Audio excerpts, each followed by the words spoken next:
National Herald case मामले में सोनिया गांधी और राहुल गांधी को नोटिस देने के मामले में लगातार अब तूल पकड़ने लगा है। कांग्रेस कल पूरे देश भर में ईडी कार्यालयों के बाहर प्रदर्शन करेगी और पार्टी के राष्ट्रीय प्रवक्ता गौरव वल्लभ ने प्रेस वार्ता में कहा कि केंद्र सरकार ईडी की नीति पर काम कर रही है। इसके तहत मुद्दे को भटकाओ, उसे असत्य के रूप में पेश करो और कृत्रिम मुद्दा बनाकर सामने लाओ, मगर हम न डरेंगे, न झुकेंगे, न घबराएंगे, लड़ेंगे और इस षड्यंत्र को बाहर लाएंगे। क्या कुछ उन्होंने कहा, सुनिए। कल राहुल गांधी जी और देश भर में जो हम प्रदर्शन करेंगे, जिस तरह से आज भी देश भर में प्रेस वार्ताएं हो रही, जयपुर में मैं आया हूं, कोई लखनऊ गए हैं, कोई पटना गए हैं, कोई और जगह गए हैं, वहां पे प्रेस वार्ताओं के माध्यम से इस पूरे मामले की विधिवत जानकारी दे रहे हैं। अलवर में पूर्व केंद्रीय मंत्री और अखिल भारतीय कांग्रेस कमेटी के महासचिव भंवर जितेंद्र सिंह का 51वां जन्मदिवस मनाया गया। इस दौरान किशन कुंड पर हवन यज्ञ कर उनके अच्छे स्वास्थ्य और दीर्घायु होने की कामना भी की गई।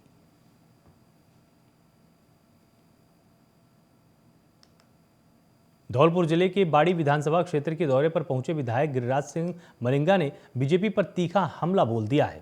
कहा, बीजेपी पार्टी में कोई भी खुश नहीं है। बीजेपी का राज आने पर भ्रष्टाचार को बढ़ावा देते हैं और काम किसी का होता नहीं। उन्होंने कहा कि बीजेपी की रीति नीति गलत है। बीजेपी द्वारा सिर्फ हिंदू मुस्लिम की राजनीति करके दंगों को बढ़ावा दिया जाता है। बीजेपी पार्टी में कोई खुशी नहीं है, सब लोग दुखी हैं। जब इनका राज आ जाता है, जब भ्रष्टाचार करते हैं, किसी का काम तो करते नहीं हैं। तो वो इस वजह से बीजेपी की जो रीति नीति है वो बहुत गलत है। हिंदू मुसलमान की राजनीति करते हैं ये लोग, काम इनको करना नहीं है। सिर्फ हिंदू मुसलमान और दंगों के अलावा इनके पास कोई व्यवस्था नहीं है। उस वजह से उनका हृदय परिवर्तन हो गया।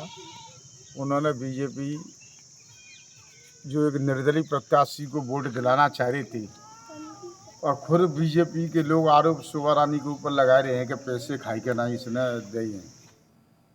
बिजवाड़ चौहान में कृषि महाविद्यालय की मांग को लेकर ग्रामीण और जनप्रतिनिधियों ने एकजुट होकर हुंकार भरी है। उग्र आंदोलन करने की चेतावनी भी दे डाली है। इस दौरान स्थानीय और जनप्रतिनिधियों ने बताया कि सरकार प्रशासनिक अधिकारियों द्वारा जानबूझकर बिजवाड़ चौहान इलाके के गांवों की अनदेखी कर रही है।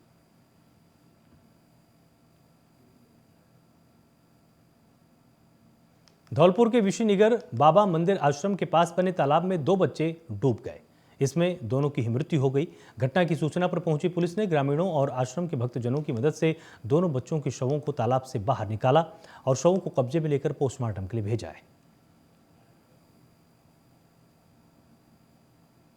धौलपुर के कोतवाली थाना क्षेत्र के आगरा मुंबई राष्ट्रीय राजमार्ग सागरपाड़ा के पास एक युवक का शव पड़ा हुआ पाया गया।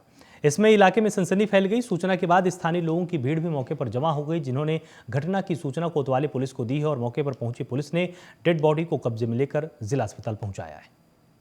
लाश मिली थी जिसकी शिनाख्त की परशुराम पुत्र हरिलाल निवासी मुरैना के रूप में की गई। परिजन को बुला करके पोस्टमार्टम करवाया गया है और बाद पोस्टमार्टम परिजनों को लाश सुपुर्द की जा रही है।